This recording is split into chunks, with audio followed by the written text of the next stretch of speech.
Bienvenue à tous. Plus de 2 millions de morts, des frontières fermées, des économies au ralenti, la pandémie de Covid-19 ne connaît pas de répit. Un an après l'annonce des premiers cas détectés dans la ville chinoise de Wuhan, le monde fait toujours face à un virus qui a touché plus de 100 millions de personnes selon l'OMS. Les vaccins, le port du masque et les mesures de restriction n'ont toujours pas permis de maîtriser la pandémie, ce qui a poussé plusieurs pays à remettre en place ces mesures ou à en imposer de nouvelles encore plus contraignantes. Le rythme d'administration des vaccins n'a pas encore atteint sa vitesse de croisière en Occident et des pays africains annoncent des programmes de vaccination dans les semaines ou mois à venir. L'île Maurice a d'ailleurs commencé à vacciner sa population. Ceci alors que la découverte de nouveaux variants vient compliquer la lutte contre la pandémie. Quel impact le confinement a-t-il dans la lutte contre le Covid-19 ? Comment les pays africains font-ils face aux nouveaux variants ? Comment les vaccins sont-ils vus en Afrique ? Réponse avec nos invités au cours des 30 prochaines minutes.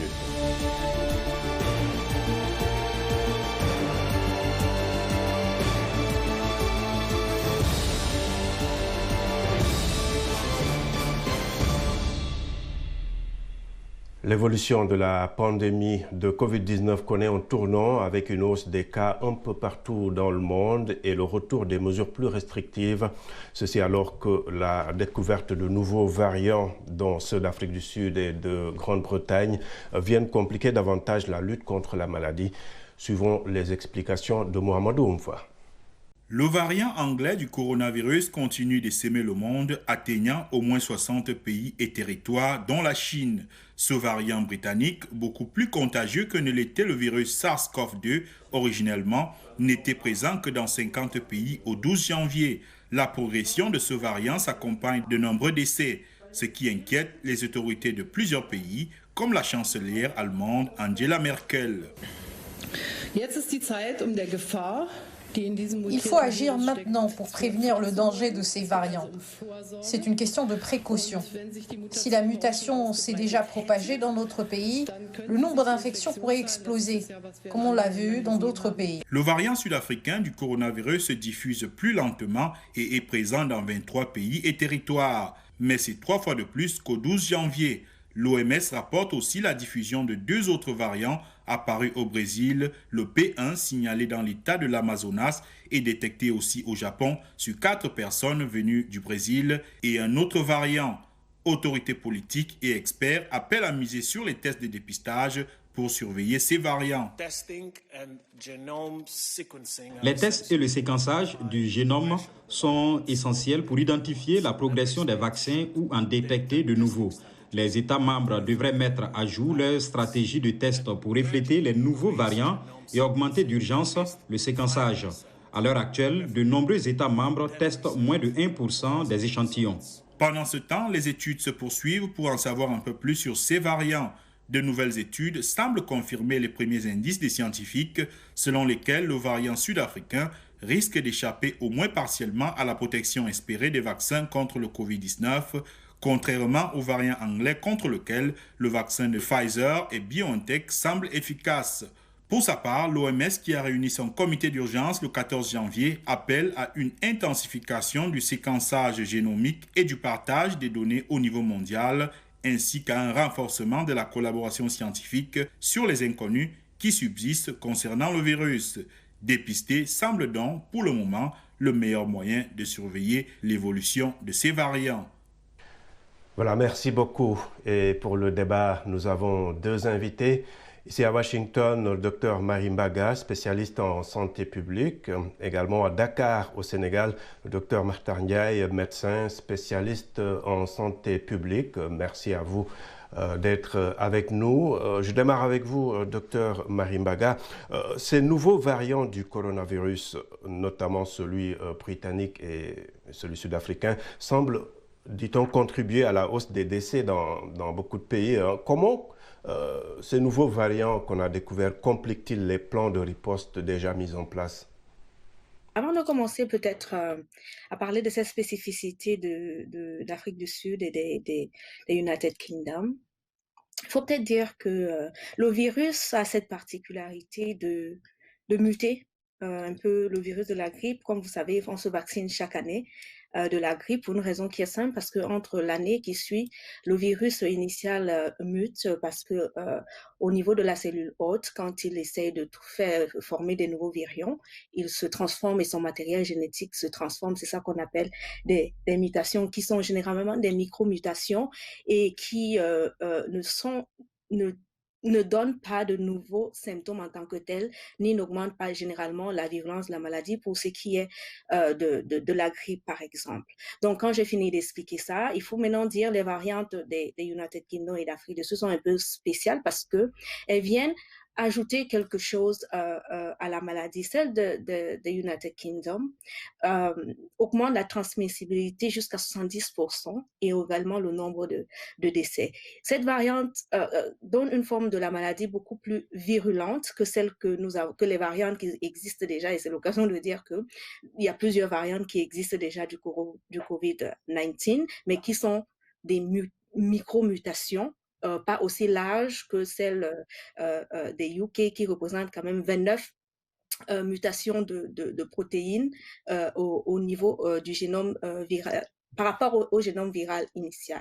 Donc, maintenant, celle de l'Afrique du Sud, elle augmente la transmissibilité, mais on n'a pas encore prouvé qu'elle augmenterait le nombre de décès comme celle des United Kingdom. C'est un peu la différence que je ferais globalement entre les deux variantes. Donc, quand j'ai fini de set up the stage comme ça, comment ça complique les plans de riposte au niveau global? Déjà, quand il y a cette nouvelle variante au niveau de l'Europe, au United Kingdom, ça augmente avec le nombre de cas et c'est ce qu'on a appelé probablement la troisième vague qui est causée par cette nouvelle variante. Et donc, les pays sont maintenant obligés de se reconfiner pour ce qui est des UK et d'avoir des étapes qu'ils n'avaient pas prévues, c'est-à-dire refermer les frontières, restrictions de voyage à nouveau et être beaucoup plus drastique dans les mesures de prévention parce que, comme j'ai dit précédemment, cette nouvelle variante n'augmente pas seulement la transmission, mais également le nombre de décès. Donc, au niveau de l'Europe, aujourd'hui, ils sont en train de développer une nouvelle mesure et renforcer les restrictions au niveau des entrées et des sorties du territoire. La nouvelle mesure, c'est le passeport vaccinal que vous avez, le passeport sanitaire que vous avez sûrement entendu parler la semaine dernière. Le Parlement européen était réuni pour délibérer là-dessus. Est-ce qu'on va mettre en place ce qu'on appelle le passeport sanitaire pour que seuls ceux qui sont vaccinés peuvent circuler librement dans le territoire européen et au niveau des United Kingdom. Donc, globalement, pour finir, ça change les plans et ça augmente les coûts. Parce qu'aujourd'hui, on n'avait pas prévu une nouvelle vague due à une nouvelle variante. On avait juste prévu un vaccin. Et comme si vous vous rappelez très bien, on se disait que le vaccin viendrait nous aider avec la prévention primaire et aussi réduire... D'accord, on pourra revenir sur cette question des vaccins, justement. Mais je voulais demander au Dr Ndiaye, c'est vrai qu'on a constaté une hausse importante des cas et des décès par rapport à la première vague. Si on prend l'exemple du Sénégal, comment est-ce que cela s'explique? Est-ce que c'est lié à ces variants ou il y a d'autres facteurs? Bonjour, je vous remercie pour votre invitation. Non, à l'heure actuelle, nous ne pouvons pas dire que l'augmentation des cas que nous constatons dans cette deuxième vague et le nombre de décès qui suit serait dû à cette variante parce que jusqu'à présent, dans nos laboratoires, les recherches phylogénétiques, les séquençages qui sont en cours ne montrent pas que ces variantes dont on parle, surtout le variant de la Grande-Bretagne et de l'Afrique du Sud sont présents sur notre sol. Donc, on ne peut pas dire que c'est cela qui explique le nombre élevé de cas et de décès au cours de cette deuxième vague. Et qu'est-ce qui est à l'origine alors, selon vous? En fait, si vous vous souvenez, durant la première vague, les mesures de santé publique, comme on les appelle, qui étaient prises étaient beaucoup plus nombreuses du point de vue du nombre. Et ils étaient aussi beaucoup plus aussi drastiques. Mais vous savez tous que ces mesures aussi ont eu un impact négatif dans la vie sociale, tout court, la vie économique. Et vous voyez nettement que ces mesures ont été assouplies. Et à l'heure actuelle, il n'y a que le couvre-feu ici au Sénégal qui est en cours et encore aussi pour seulement 2 régions, Dakar et Thiès. Ce couvre-feu est de 21h jusqu'à 5h du matin. Donc, les mesures qui étaient prises durant la première vague ne sont pas toutes appliquées actuellement. Donc, cela aussi ne contribue pas à ralentir le nombre de contaminations par jour. Est-ce qu'en Afrique, l'infrastructure est là pour dérouler cette campagne de vaccination? Qu'est-ce que les pays africains devraient faire différemment en voyant un peu ce qui se passe en Occident? Bon, il faut dire que à l'heure actuelle, je ne sais pas si vous avez déjà entendu le directeur de l'OMS s'en désoler. Vous savez, la théorie pour la vaccination combien de public qui ne doit pas obéir au marché, au commerce mondial habituel, ne date pas d'aujourd'hui. Mais on se rend compte que les grandes firmes pharmaceutiques privilégient des contacts directs avec les pays et les pays les plus riches, pour le moment, raflent la mise. Les pays africains et d'autres pays se sont regroupés au sein de l'initiative COVAX pour pouvoir accéder à ces vaccins. Pour le moment, les vaccins qui sont homologués, c'est surtout les vaccins de Pfizer, Moderna, et sur le pipeline, il y a AstraZeneca. Mais les 2 premiers vaccins, compte tenu de leurs critères de conservation, nous n'avons pas encore dans nos pays cette logistique pour de la chaîne du froid. Parce que c'est des vaccins qui doivent se conserver avec des températures négatives qui tournent autour de moins de 170 degrés. Mais il y a le 3e vaccin qui pourrait peut-être mieux, en tout cas, s'adapter au dispositif que nous avons sur place. Mais en tout état de cause, tous les pays sont en train de se préparer et avec des différents scénarios pour pouvoir accéder dans un premier temps avec l'initiative COVAX, qui ne garantit pas aussi un accès en quantité suffisante, juste autour de 20% de la population. Donc, à l'heure actuelle, les pays se préparent et ils sont appuyés par les partenaires techniques et financiers. Et je pense qu'en tête de file, il y a l'OMS et aussi il y a l'UNICEF. Mais ce qu'on constate, c'est qu'à l'heure actuelle, aucun pays africain ne dispose pas de vaccin à l'heure actuelle. Bon, bien entendu, il y a d'autres vaccins qui sont aussi des candidats que des pays peuvent, de manière bilatérale, négocier avec les fabricants de ces pays. Il y a le vaccin chinois, il y a le vaccin russe aussi qui est candidat, et même des vaccins indiens aussi qui sont candidats. Mais ce qu'on constate à l'heure où je vous parle, c'est que pratiquement aucun pays africain n'a encore commencé la vaccination dans son territoire. D'accord. En tout cas, on va lire quelques commentaires Facebook de nos téléspectateurs, les téléspectateurs de VOA Afrique. On a Abdurrahman Koulibaly, il est en Guinée. Il écrit « Il nous faut un Global Leadership Challenge pour vaincre le coronavirus. Ensemble contre le coronavirus, nous vaincrons. Façonnons notre avenir ensemble pour un développement durable de notre planète. » Et puis, Asmaïlou, il est à Lomé, au Togo. Il dit « J'ai peur car est-ce que le vaccin pour mon continent ne sera pas différent de celui des autres continents? Est-ce que ce n'est pas une arme pour en finir avec le peuple africain ?» Et je peux vous garantir que ce sont là parmi les commentaires les plus modérés, donc sur la perception de ce vaccin en tout cas.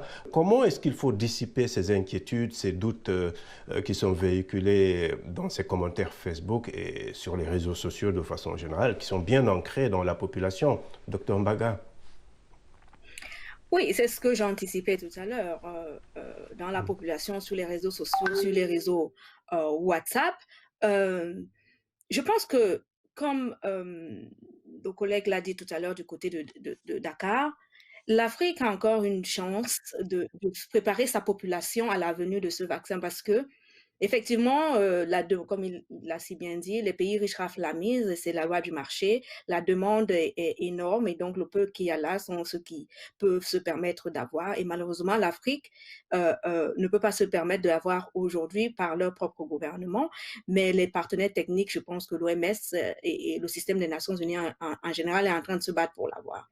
Maintenant, comment l'Afrique doit se préparer? Il y a le seul problème que l'Afrique aura, même quand il y aura ces vaccins, c'est les mentalités. Il faut absolument préparer les gens, les éduquer au bien fondé du vaccin. Et l'éducation commence par les professionnels de la santé. Le vaccin COVID s'inscrira où dans le système de santé? Est-ce que ce sera un vaccin obligatoire? Il faut que l'Afrique puisse décider là-dessus, ou alors ce sera un vaccin facultatif. Quand il est obligatoire, où est-ce qu'on l'administre? Le consentement éclairé, il faudrait que les professionnels de la santé et au niveau des ministères, des policies, des lois, cadres soient votés au niveau de chaque pays ou de chaque zone pour soutenir les actions sur le terrain des professionnels de la santé. Deuxièmement, il faut les éduquer à comment communiquer avec la population massivement pour qu'ils acceptent ces vaccins parce que ils sont très chers. Si les partenaires d'appui au développement réussissent à les avoir, ce serait dommage que,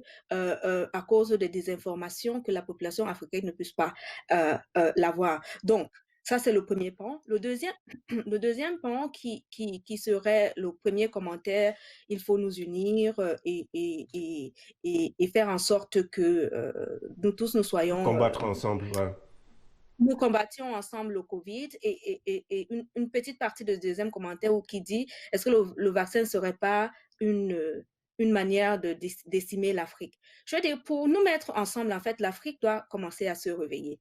Vous allez voir, Pfizer a été pionnier peut-être dans les vaccins, mais les Européens sont en train de s'activer et l'Afrique est toujours, la Chine a bien sûr aussi son network et maintenant l'Asie au niveau de l'Inde et tout. Mais l'Afrique est absente. L'Afrique, pour être sûr que les gens ne sont pas en train de conspirer justement pour tuer la population africaine, doit être beaucoup plus proactive. Proactive en termes de recherche, la recherche scientifique pour aussi participer à ces initiatives-là et ça permettrait de donner plus d'assurance aux populations. Imaginez-vous s'il y avait un groupe africain, un groupe pharmaceutique ou alors un consortium de professionnels africains qui avaient participé à ces recherches-là au niveau de Pfizer et tout, ils auraient contribué à rassurer la population africaine que ce n'est pas de ce dont vous parlez, c'est-à-dire décimer. Nous avons participé, nous sommes là et nous avons mis nos inputs pour ça. Tant que l'Afrique restera un spectateur ou alors l'aider, comme le collègue l'a dit, aidé par les partenaires financiers de l'OMS, il sera en fait obligé d'accepter ce qu'on lui donne. D'accord, merci beaucoup. Merci de rester fidèle à VOA Afrique. Washington Forum revient après une courte pause.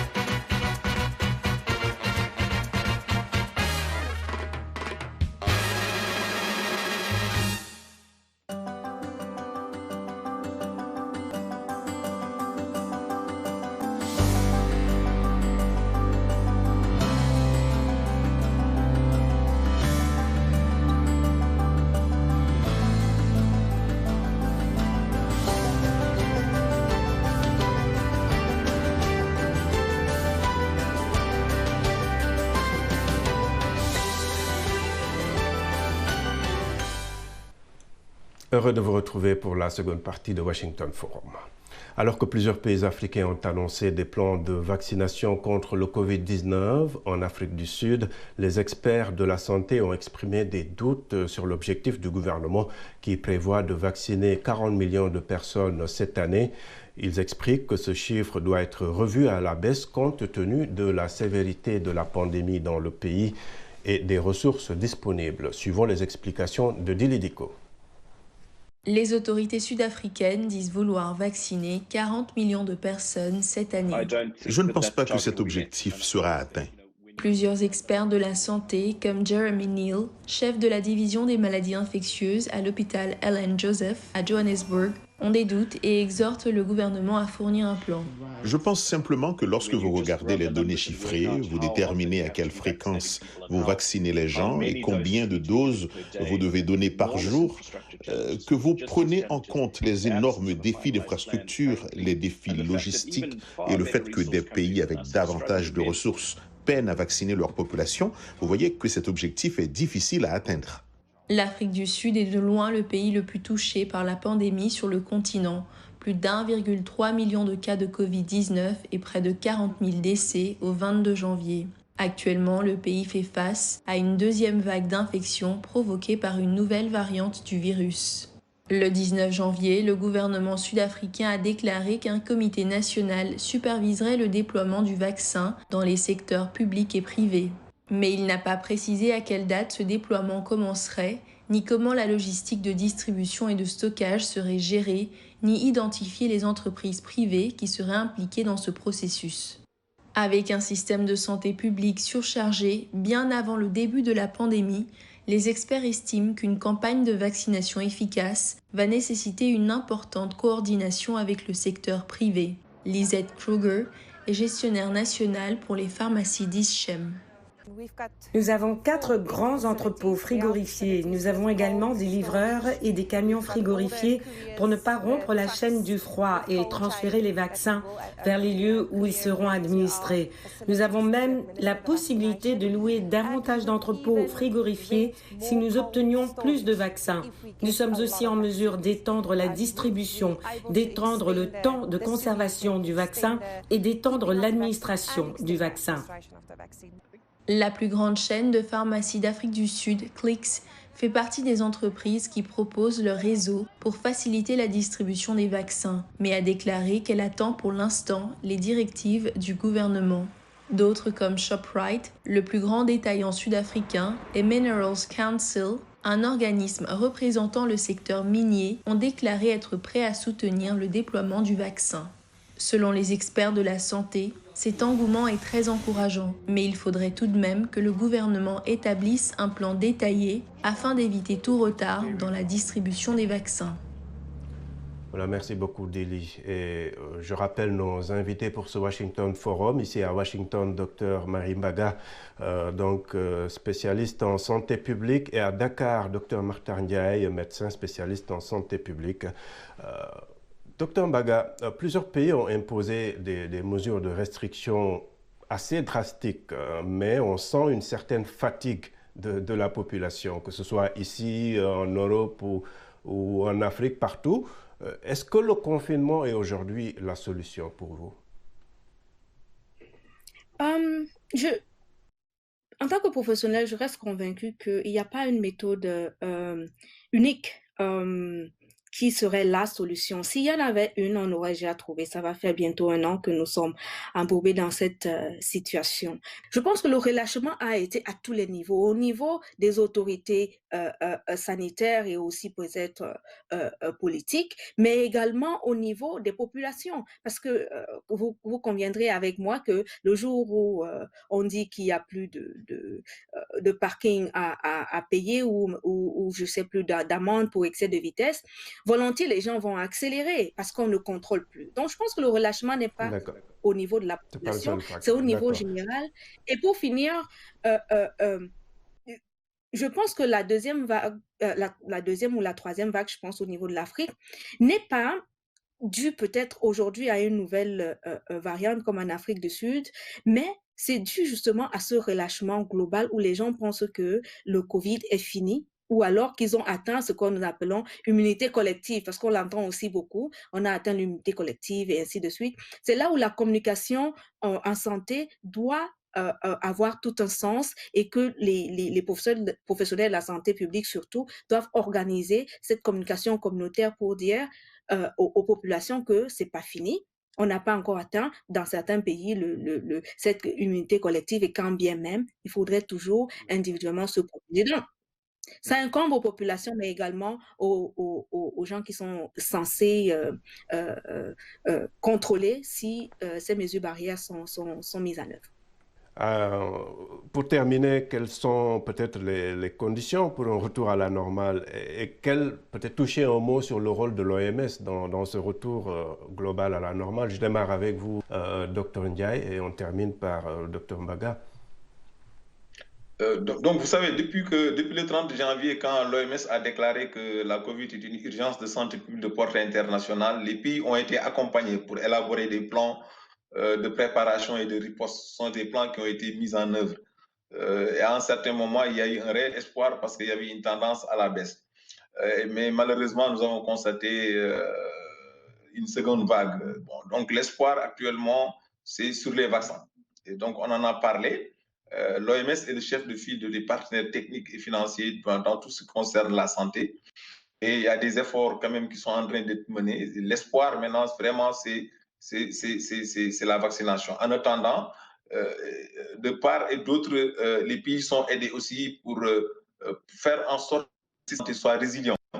À défaut de pouvoir carrément stopper l'épidémie, qu'on puisse au moins la ralentir afin que l'impact ne soit pas trop grand et que notre système de santé puisse être impacté négativement à tel point que d'autres pathologies qui n'ont rien à voir avec la COVID ne puissent plus être prises en charge et que notre système de santé soit dépassé. Donc, on a cet objectif de résilience et, Inch'Allah, peut-être vraiment faire tout pour avoir ces vaccins. Et je pense que c'est l'espoir à court terme.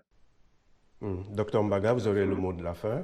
Il s'agit de quelque chose de beaucoup plus complexe dont les conditions ne vont pas être uniques. Mais il faut dire que la résilience dont a fait montre la communauté sanitaire mondiale et tous les pays du monde est assez extraordinaire. Et d'ailleurs, l'homme est connu pour sa grande capacité à la résilience. Je pense qu'il y a des indicateurs qui nous montrent que nous sommes sur la bonne direction et avec quelques bonnes décisions politiques et surtout le respect de certaines règles. Cela impose que les individus soient déjà aware de leur rôle et leur importance au niveau de cette pyramide qui va nous permettre de sortir de cette pandémie. Donc, les individus doivent respecter les mesures de distanciation sociale édictées par leur gouvernement respectif, porter un masque pour se protéger soi-même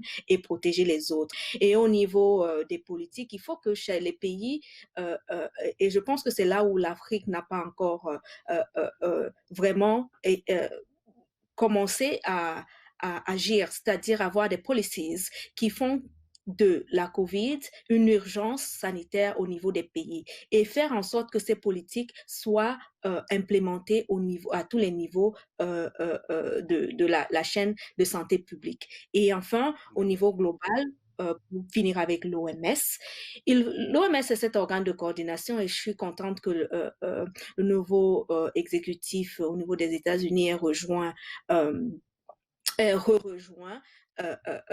cette organisation. Ça lui donne aussi sa posture de coordination de la santé mondiale et aussi sa crédibilité. Je pense que l'OMS est en train et continuera et doit continuer à jouer un rôle central, y compris en Afrique, pour rassurer les populations, mais aussi donner cet appui technique que parfois les pays africains n'ont pas pour entériner les politiques telles que la vaccination et autres qui permettront finalement de sortir de cette pandémie. Et nous, les professionnels de santé publique, nous avons bon espoir que les mesures de distanciation sociale, les politiques de santé anti-Covid et la vaccination qui est là permettra résolument que cette année 2021 soit la bonne pour at least gérer cette épidémie et la contrôler.